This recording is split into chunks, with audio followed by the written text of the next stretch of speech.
Assalamualaikum warahmatullahi wabarakatuh.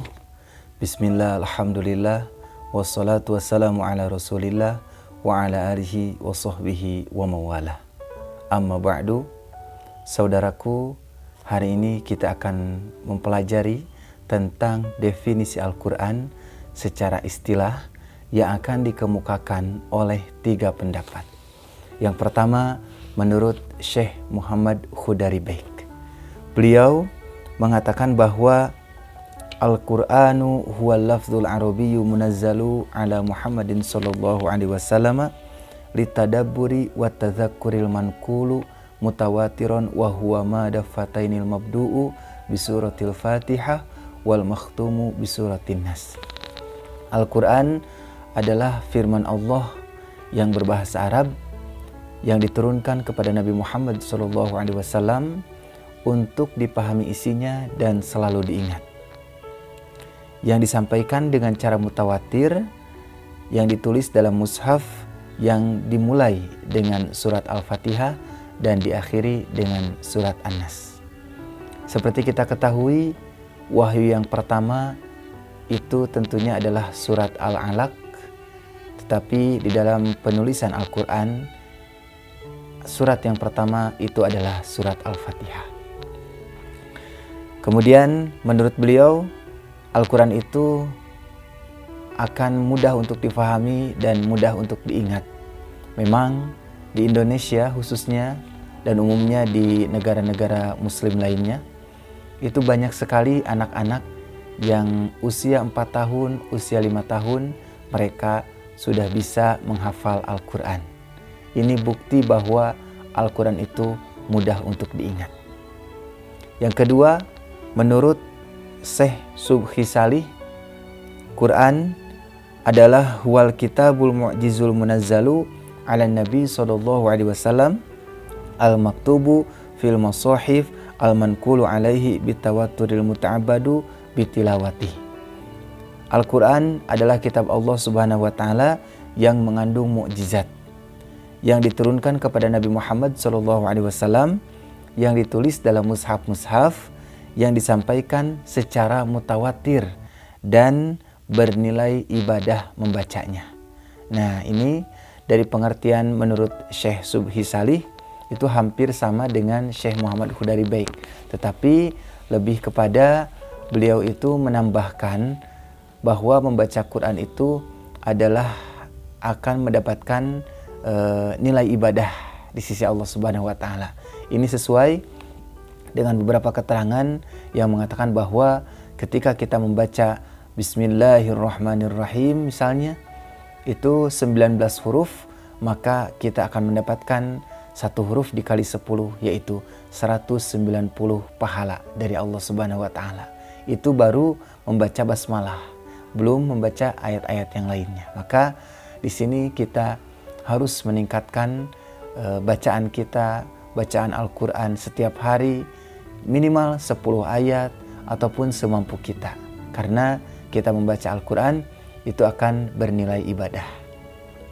Yang ketiga, menurut Syekh Muhammad Abduh, beliau berkata bahwa Al-Kitabu wal Qur'anul maktubu fil masahif al-mahfuzu fi suduri man ana bihifzihi minal muslimin. Kitab Al-Quran adalah bacaan yang tertulis dalam mushaf-mushaf yang dipelihara di dalam dada orang yang menjaganya dengan menghafalnya, yaitu orang-orang Islam. Nah, beliau memandang pengertian Al-Quran itu adalah sebagai sesuatu bacaan yang tertulis dan juga dipelihara di dalam dada umat Islam yang menghafalnya.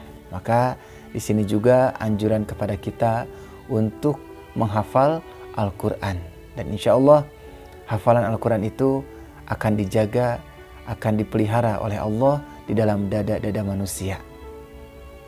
Kemudian kesimpulannya dari ketiga definisi tersebut, yang pertama, Al-Quran merupakan kalam Allah Subhanahu wa ta'ala.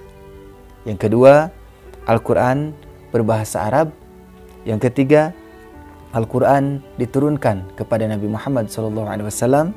Yang keempat, Al-Quran merupakan kitab Allah yang mengandung mukjizat kepada Nabi Muhammad SAW yang melalui perantaraan malaikat Jibril alaihissalam.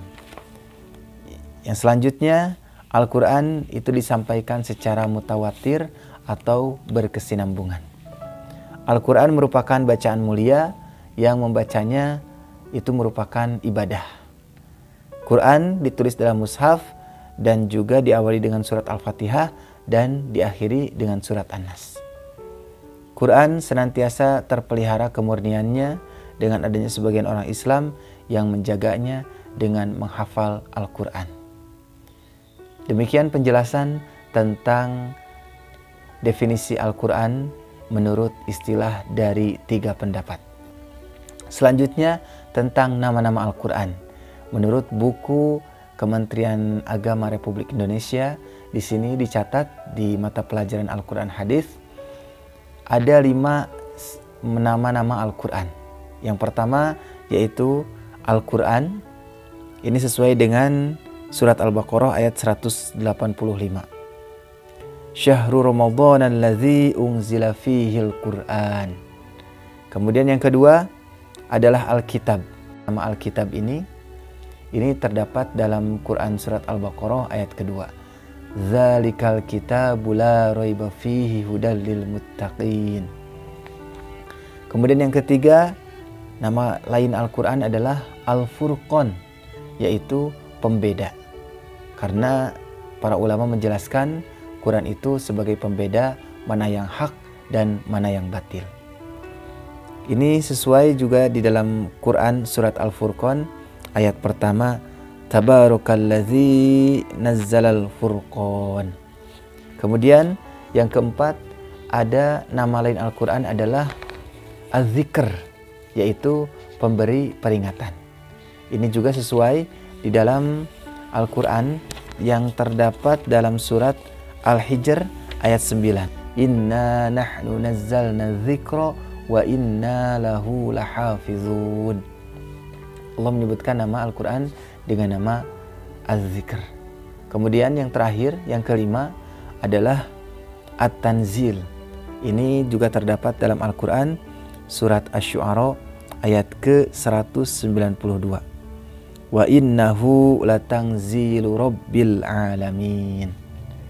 At-Tanzil artinya yang diturunkan. Jadi di dalam buku ini ada 5 nama lain Al-Quran. Yang pertama Al-Quran, yang kedua Alkitab, yang ketiga adalah Al-Furqan, pembeda, yang keempat adalah Az-Zikr, pemberi peringatan, dan yang kelima adalah At-Tanzil, yang diturunkan. Demikian saudaraku, di pertemuan kali ini mudah-mudahan bermanfaat khusus untuk diri saya pribadi, umum untuk semuanya.